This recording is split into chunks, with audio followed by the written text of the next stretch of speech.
Hello students and welcome to G3 e-learning classes, and today we are going to do our third part of chapter 5th. So we have already discussed these topics: Francisco Bernier, a doctor with a difference, comparing East and West, making sense of an alien world, Al-Biruni and the Sanskritic tradition, overcoming barriers to understanding, Al-Biruni's description of the caste system, Ibn Battuta and the excitement of the unfamiliar. So now we are going to discuss this topic, the coconut and the pan. जब अल-बिरूनी यहाँ पर India में आया तो उसने यहाँ पर जो कोकोनट और जो पान है वो उसके लिए बिल्कुल न्यू था। यहाँ पर उसका डिस्क्रिप्शन भी जो है उसने अपने जो राइटिंग्स के अंदर लिखा हुआ है। क्या लिखता है कि some of the best examples of Ibn Battuta's strategies of representation are evident in the way in which he described the coconut and the palm, two kinds of plant produced that were completely unfamiliar to his audience. I think शायद मैंने Ibn Battuta कि जो Ibn Battuta था उनके लिए जो वो ये कहते हैं कि जो कोकोनट और जो पान है वो उनकी ऑडियंस यानी कि जो उनके जो रीडर्स थे उनके लिए बिल्कुल न्यू था। उन्होंने कभी इसके बारे में सुना नहीं था और वो पूरा डिस्क्रिप्शन जो है वो अपनी राइटिंग में देते हैं कि कोकोनट है जो कि बहुत ही अच्छा फ्रूट माना जाता है, और पान के बारे में भी उन्होंने लिखा कि जैसे कि जो अंगूर की बेल होती है वैसे ही उसे उगाया जाता है, वैसे उसके पत्ते होते हैं। उसको जो है कभी भी पीस कर या सब्जी बनाकर नहीं खाया जाता, उसके अंदर जो है सुपारी डालकर उसे ऐसे ही चबाया जाता है। तो ये पूरा डिस्क्रिप्शन जो है पान के पत्ते के बारे में, लीफ के बारे में उसने लिखा अपनी राइटिंग के अंदर। Ibn Battuta and Indian cities. So Ibn Battuta found cities in the subcontinent full of exciting opportunities for those who had the necessary drive, resources and skills. They were densely populated and prosperous except for the occasional disruptions caused by the wars and the invasions. वो कहते हैं कि जो यहाँ की जो cities है ना वो full of life है थी, और यहाँ पर बहुत सारे जो है रिसोर्सेज हैं, स्किल्स हैं, जो लोगों के अंदर बहुत सारे स्किल्स हैं। बहुत ही आर्टिस्टिक लोग हैं यहाँ पर। बहुत ही जो यहाँ की सिटीज़ हैं वो डेंसली पॉपुलेटेड हैं, यानी कि बहुत भीड़ भाड़ के इलाके हैं यहाँ पर। उसे ये सब वहाँ पर लिखा। वो कहते हैं कि सिर्फ जो है ना मायूसी तब आती थी जब कभी कोई वॉर होता था या युद्ध होते थे। ठीक है, it appears from Ibn Battuta's account that most cities had crowded streets and bright and colorful markets that were stacked with the wide variety of goods. Ibn Battuta described Delhi as a vast city with a great population. The largest in India, Daulatabad, जो कि अभी महाराष्ट्र में है, was no less and easily revealed Delhi in size. तो वो कहते हैं कि दौलताबाद भी दिल्ली के साइज़ का ही एक वहाँ पर शहर था, और दिल्ली के बारे में लिखते हैं वो कि बहुत ही यहाँ की जो स्ट्रीट्स है बहुत ही कलरफुल है। कलरफुल क्यों है? क्योंकि बहुत ही आर्टिस्टिक चीज़ें यहाँ पर जो है आपको खरीदने को, देखने को मिल जाती थी। तो ये उसने इंडियन सिटीज़ के बारे में कहा।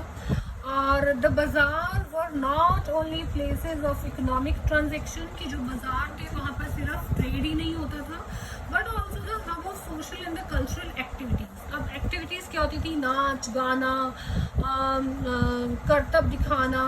ठीक है, ये सब भी मतलब कि ट्रेड तो होता ही था लेकिन सोशल एक्टिविटीज़ भी वहाँ पर होती थी।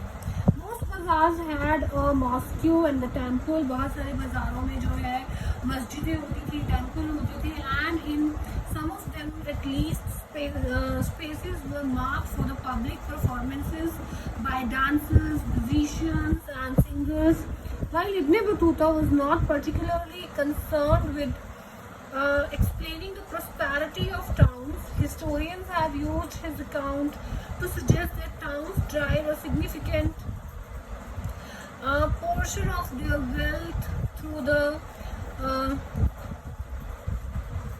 appropriation of surplus from villages.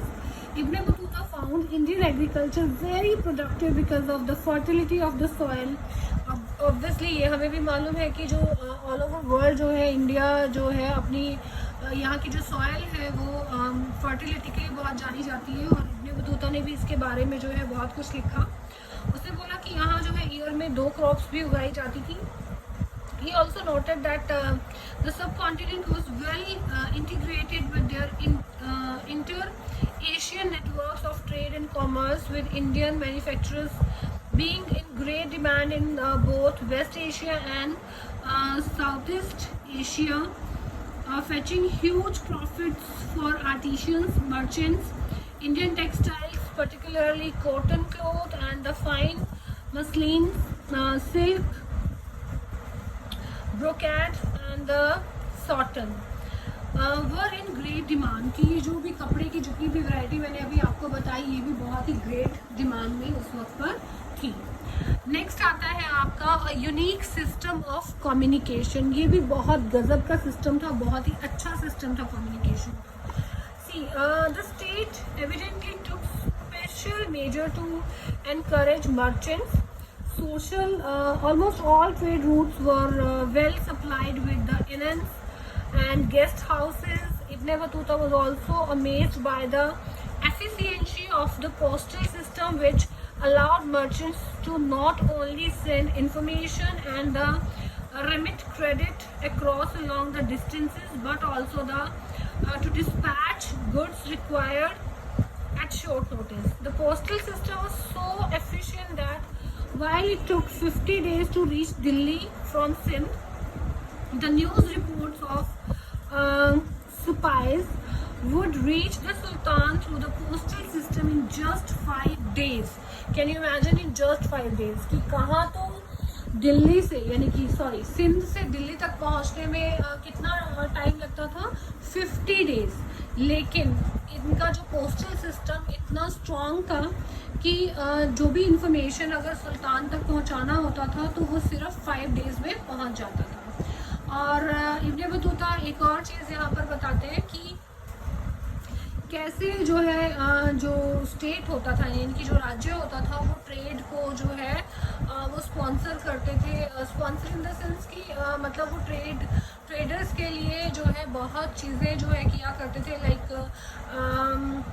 जैसे धर्मशालाएं बनाना, पानी का इंतज़ाम करना, खाने का ठहरने का इंतज़ाम करना. तो ये सारी चीज़ें जो है स्टेट अपने ट्रेडर्स के लिए किया करती थी. सो our next point is, yes, Bernier and the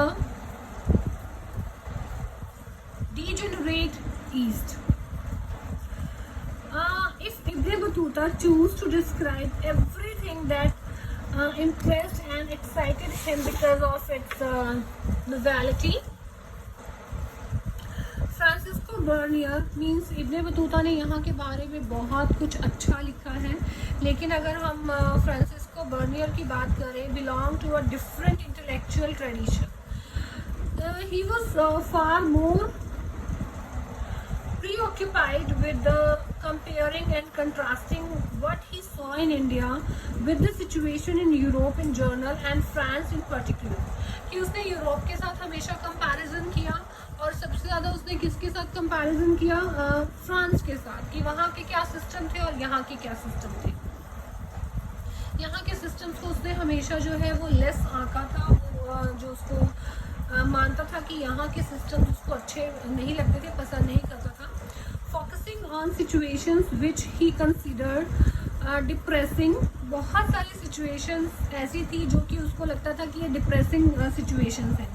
His idea seems to have been to influence policy makers and the intelligentsia to ensure that they made what he considered to be the right decision.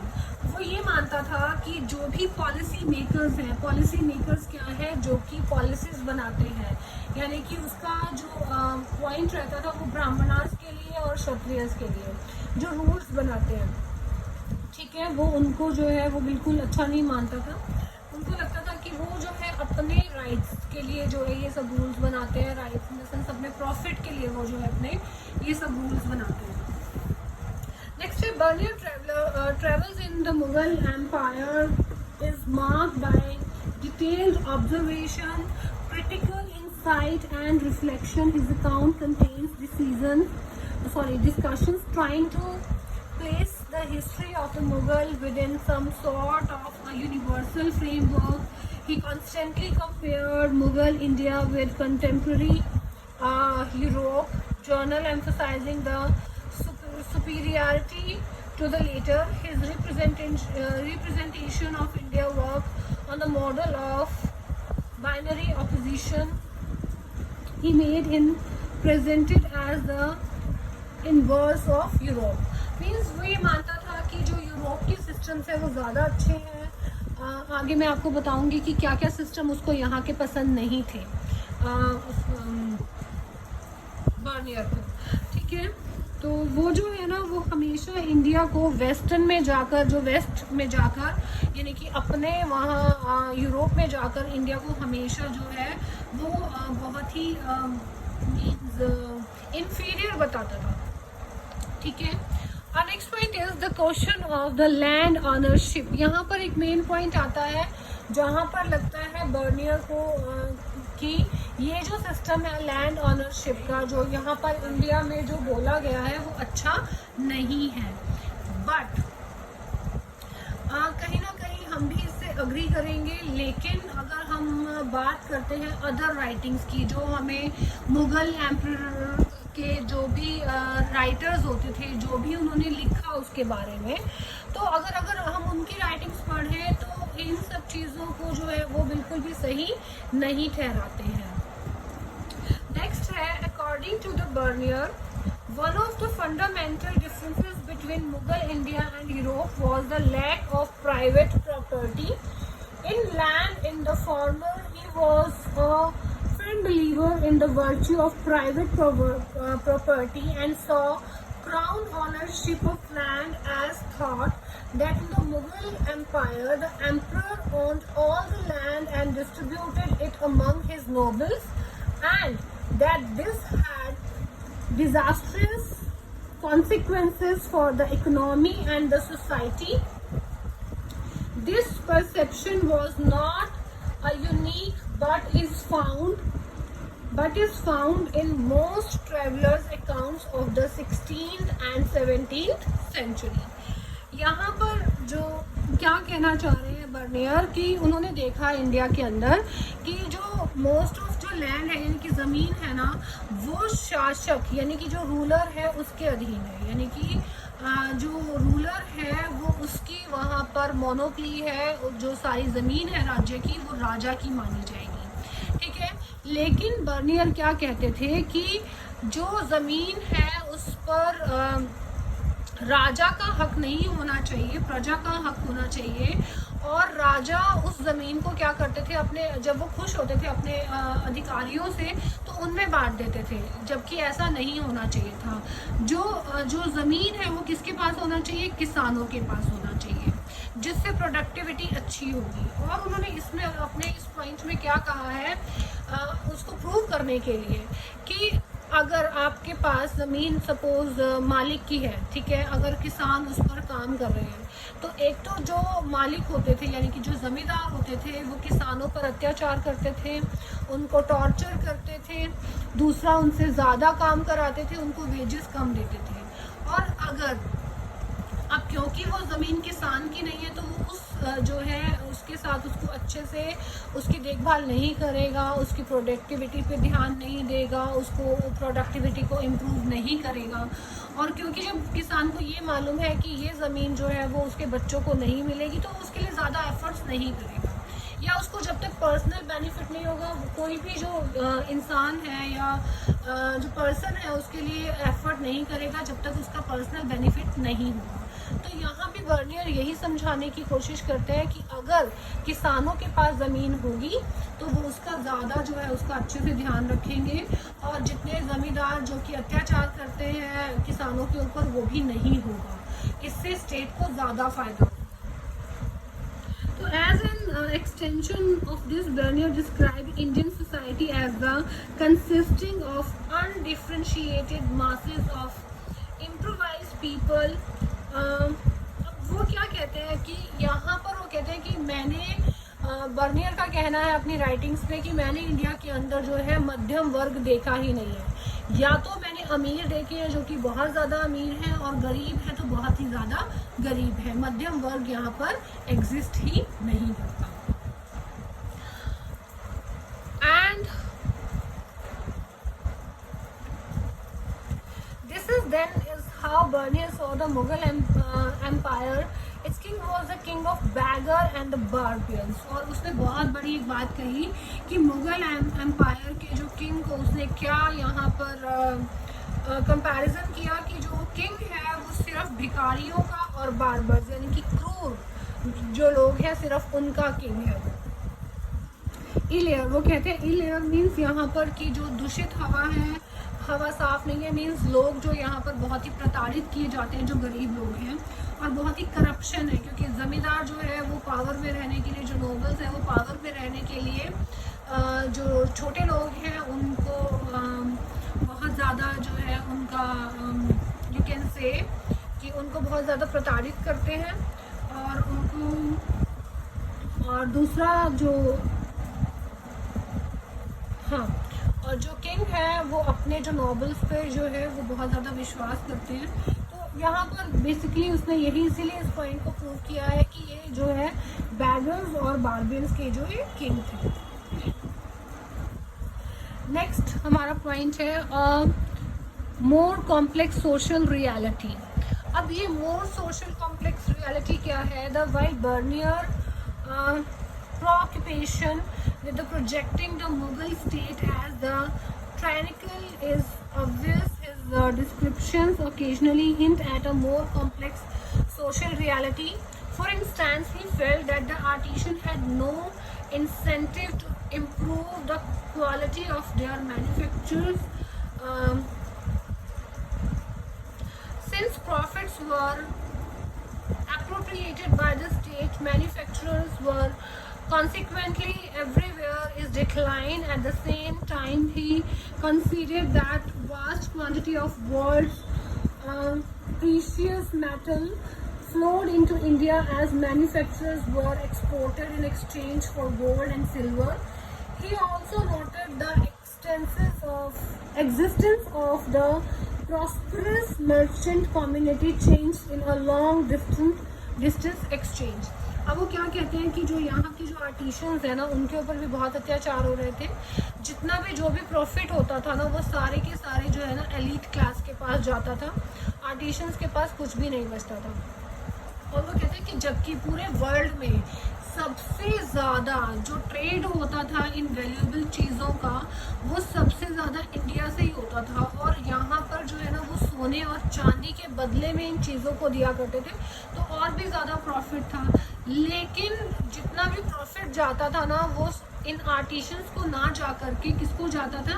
Elite class को जाता था। Now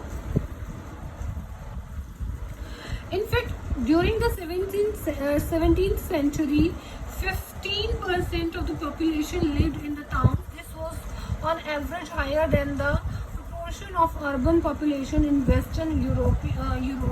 In the same period, in spite of this, Bernier described Mughal cities as the camp towns, by which he meant towns that owed their existence.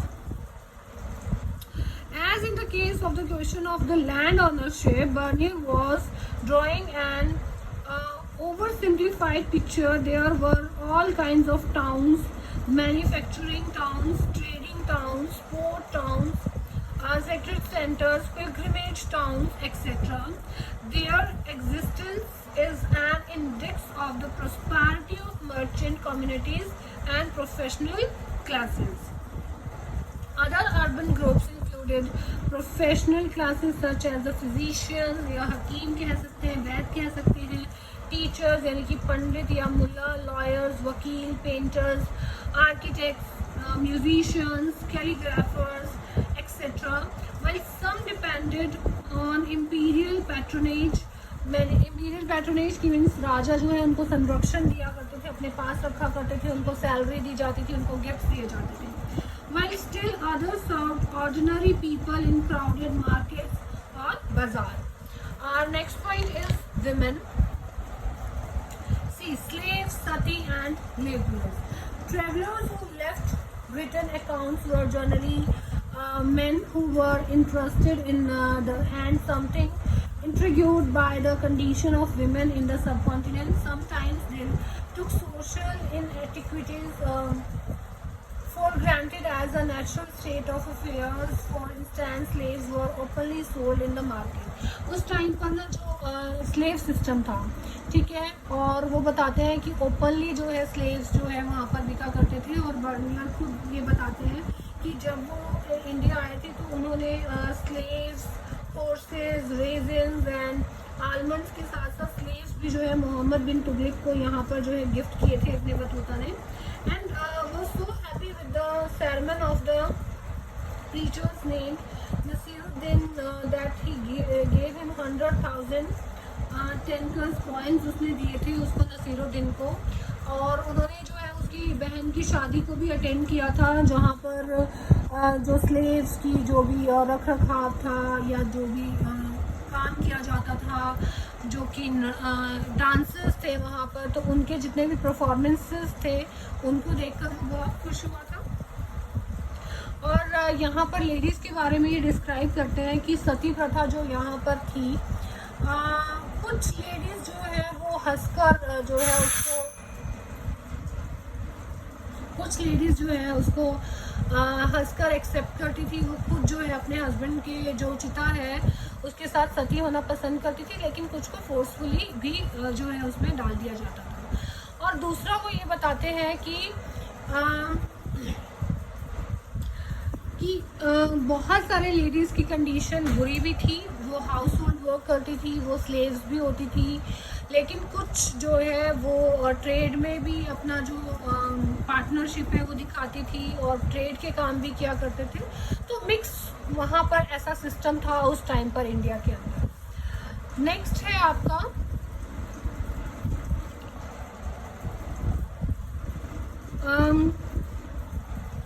however women revolved around much else besides the practice of sati. Their labor was in both agriculture and non-agriculture production. ये भी मैंने आपको बताया कि agriculture non agriculture production के अंदर भी वो जो है अपने आप को इन्वॉल्व रखते थे. तो कहने का मतलब ये जो सारी कंडीशंस थी जो कि यहाँ पर विमेंस के बारे में थी. और दूसरा ये कि बहुत सारी चीज़ें जो है वो हमें जो मैंने आपको बताया कि जो मुग़ल एम्परर्स होते थे जो अपने वो राइटर्स को रखते थे, जो वो रिटन अकाउंट्स हमें मिले हैं, तो उसमें थोड़ी चीज़ें जो है ना हमें डिफरेंट भी देखने को और सुनने को और पढ़ने को उसके अंदर मिलती हैं. So this is our 5th chapter. I hope you all have understood it very well. Thank you so much.